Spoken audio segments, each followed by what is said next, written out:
Story. Pro-MPP think tank, the Dankwa Institute, is calling for an audit of the current voters register as one sure way to guarantee the credibility of the 2016 polls.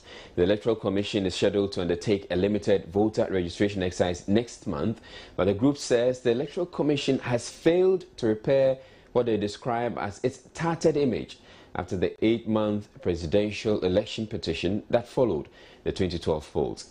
A fellow at the Institute, Boache Ejako, told a news conference in Accra today all is not well with Ghana's register.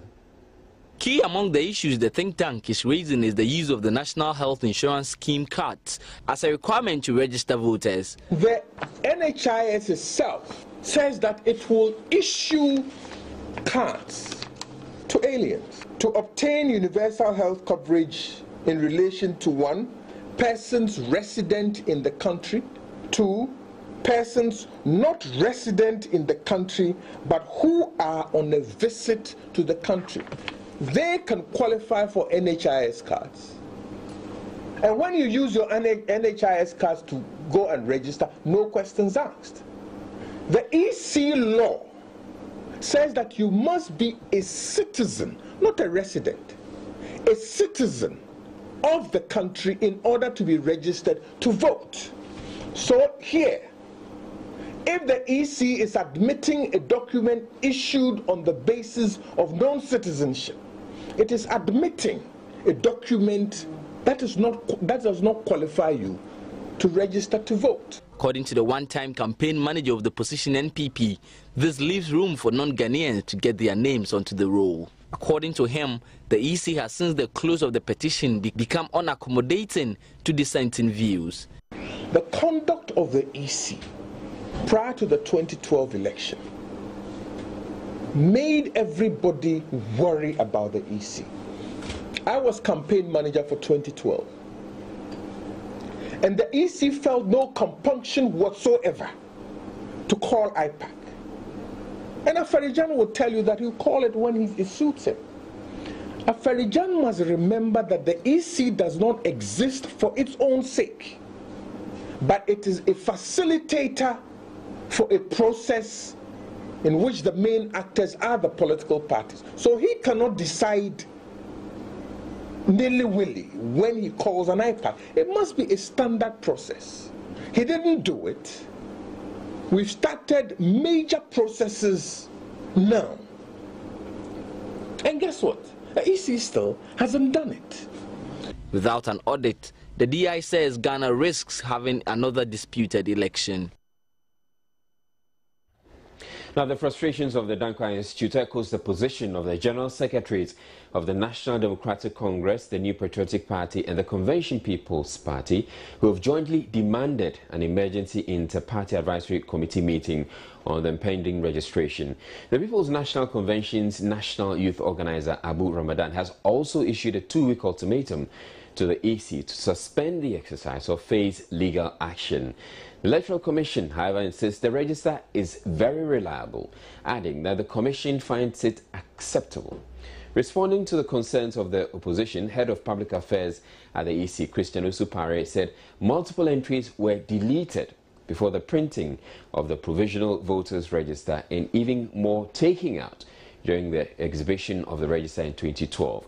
He said the parties should wait for another exhibition exercise to challenge the credibility of the register. Suspending next month's voters registration exercise, he said, will derail the process of preparing the register for district level elections later this year. In other news, the Media Foundation for West Africa has outlined some strategies the media can adopt to enhance its engagement with citizens on local governance. According to the foundation, the media remains crucial partners in fostering citizens' participation in governance at the local level. Though decentralization of governance started in 1988, general participation of citizens in how their localities are run is said to be minimal. This, according to the Media Foundation for West Africa, makes it challenging for citizens to demand accountability from local government authorities. It therefore wants the media to facilitate active dialogue between citizens and local assemblies by allocating adequate airtime and space to local issues. Media relations plans must include briefing notes and information packages for media on district assembly and the district administration's affairs. There is a need for a professional reorientation of the radio stations, and I am proposing that for the regular news bulletin schedules, these radio stations must make space for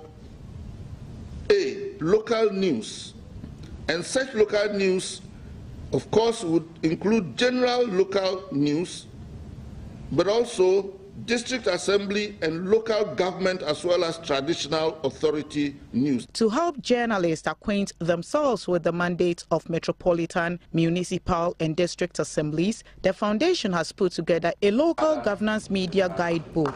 The document is to help media personnel to deliver comprehensive reports on local governance issues.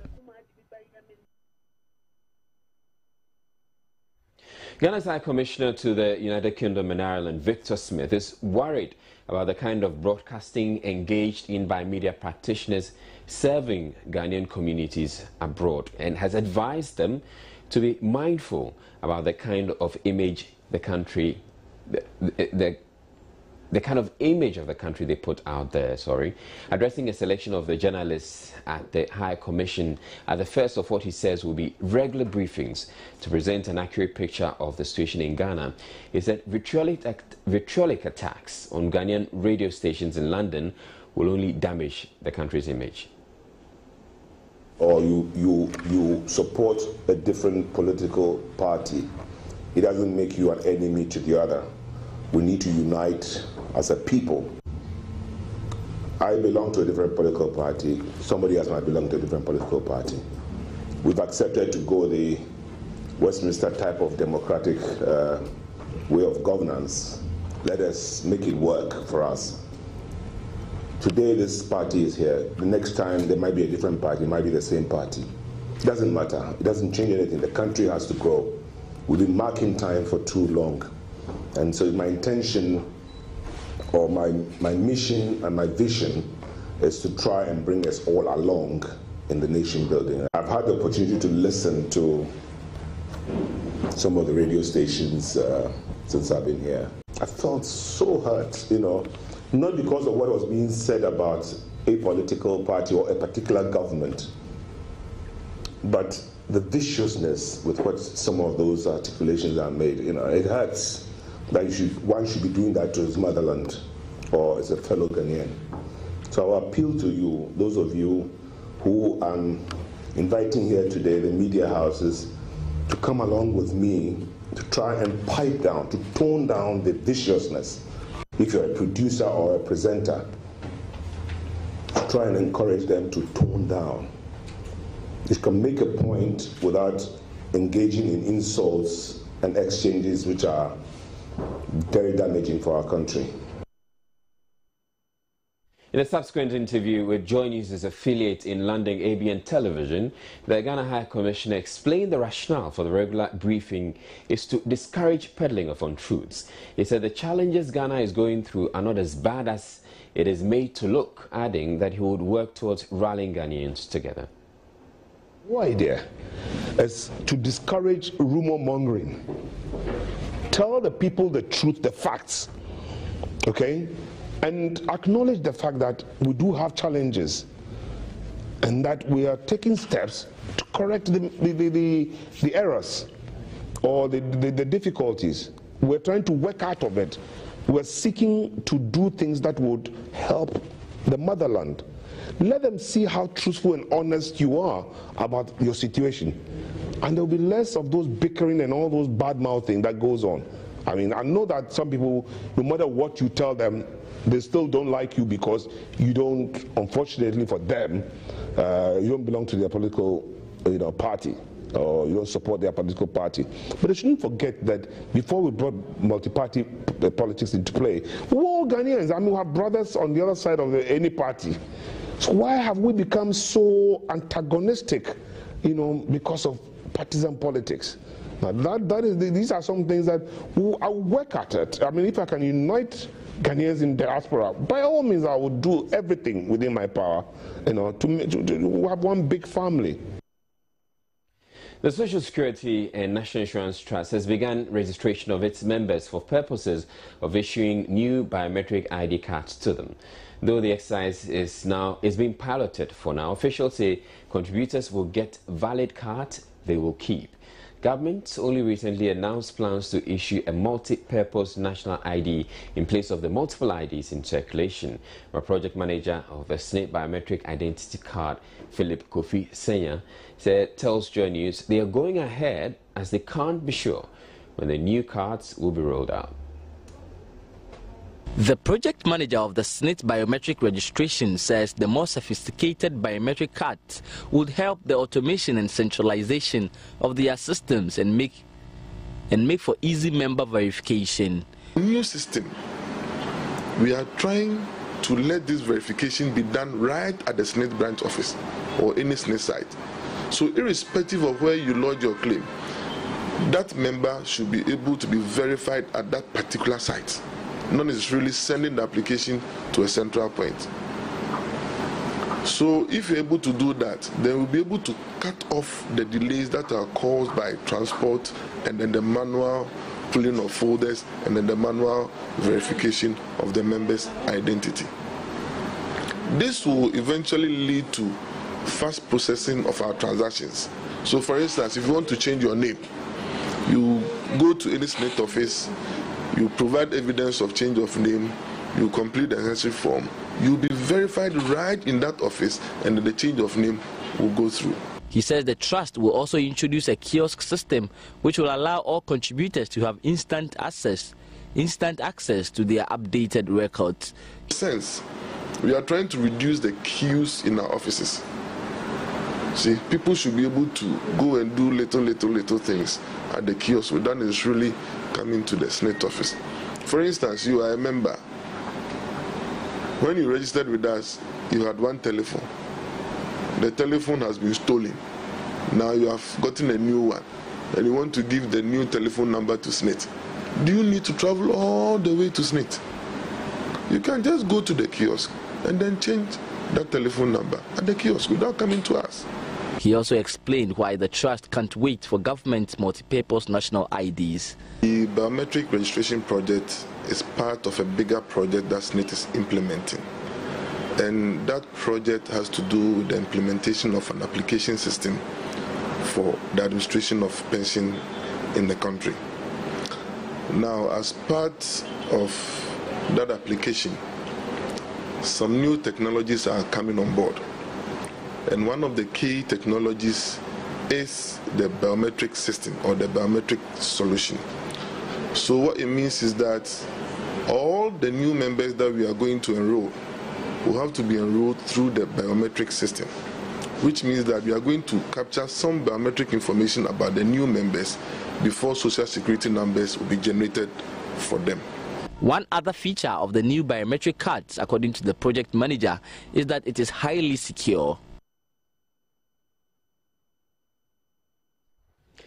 Government has been accused of unlawfully spending $176 million of crude oil proceeds transferred to the contingency fund from the stabilization fund on regular expenditure. The Africa Center for Energy Policy, which is making the allegation, is demanding explanations from government on what exactly the money was spent on and also publish the balances standing in the contingency fund and debt service account. To ensure the appropriate management of revenues from the country's natural resources, the Heritage Fund and Stabilization Funds were set up.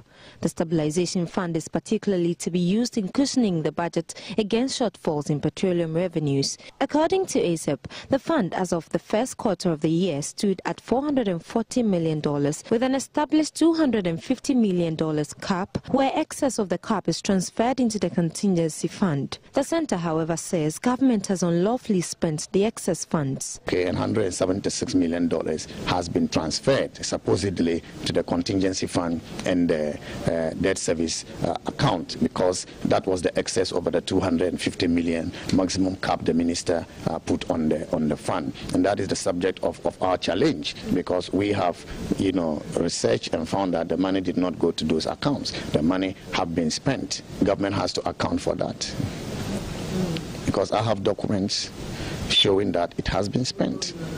There is no indication as to what they spent it on.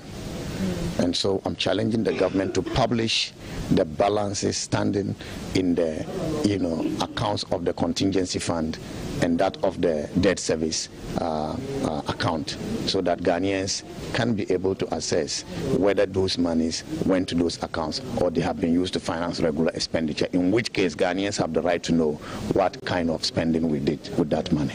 They are calling on Parliament to investigate the matter to avoid fiscal indiscipline.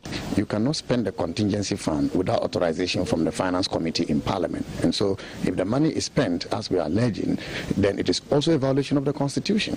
And this is why we're calling on Parliament to investigate whether that money has been spent or the money has reached the contingency fund account and the debt service account, which, as our research reveals, we are not sure the money has reached those accounts.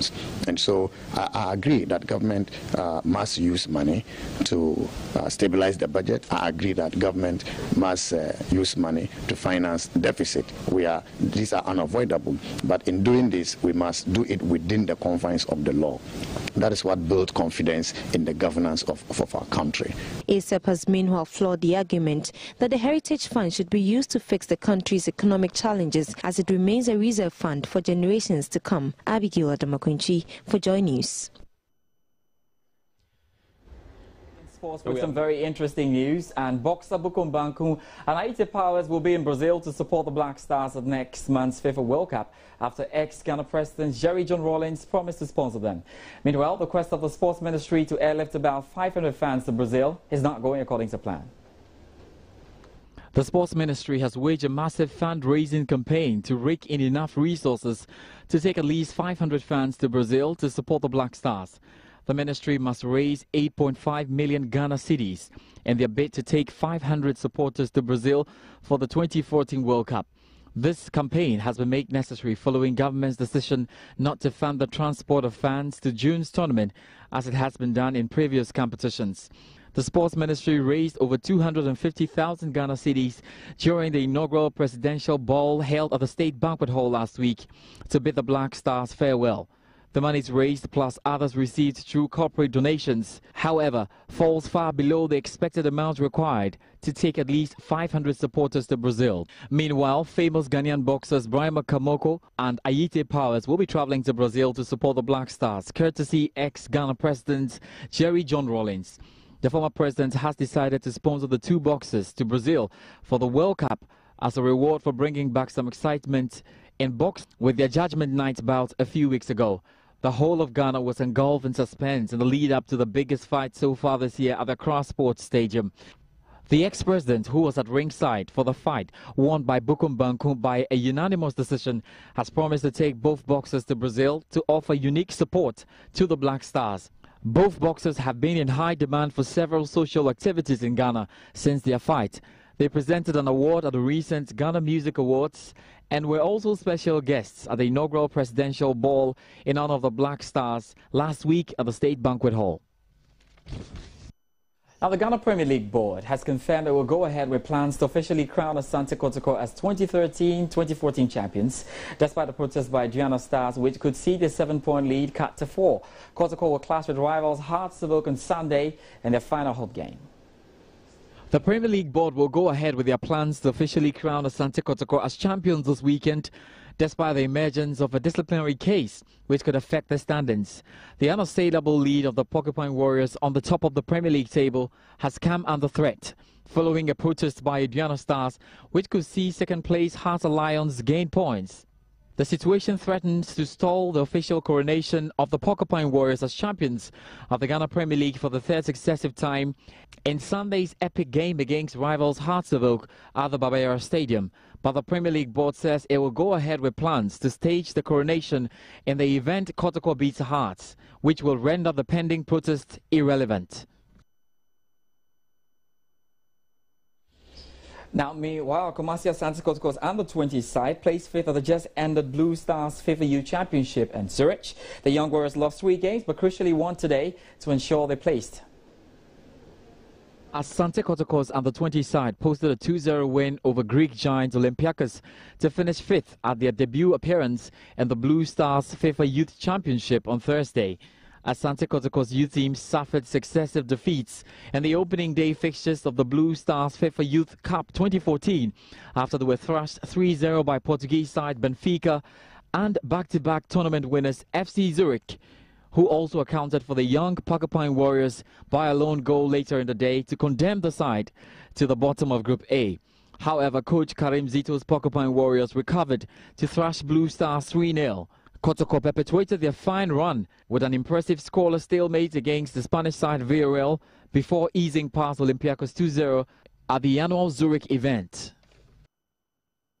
More on soccer tonight, and Ghana's representative for the 2014 Milo African Under-13 Championships, Zogbeli LA, arrived in Lagos today. The biennial competition, sponsored by Nestle, is expected to commence tomorrow with Ghana locking horns with Kenya, South Africa and host Nigeria.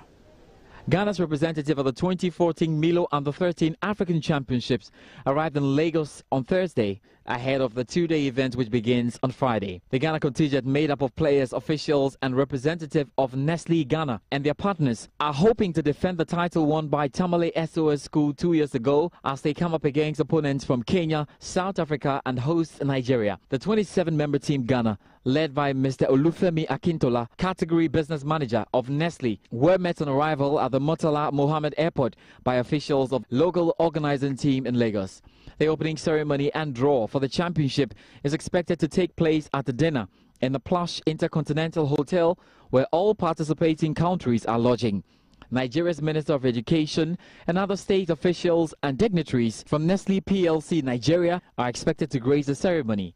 Zigbeli LA Primary School is representing Ghana at the biennial tournament this year after emerging champions of the National Milo Under-13 Championship held in Kumasi in March.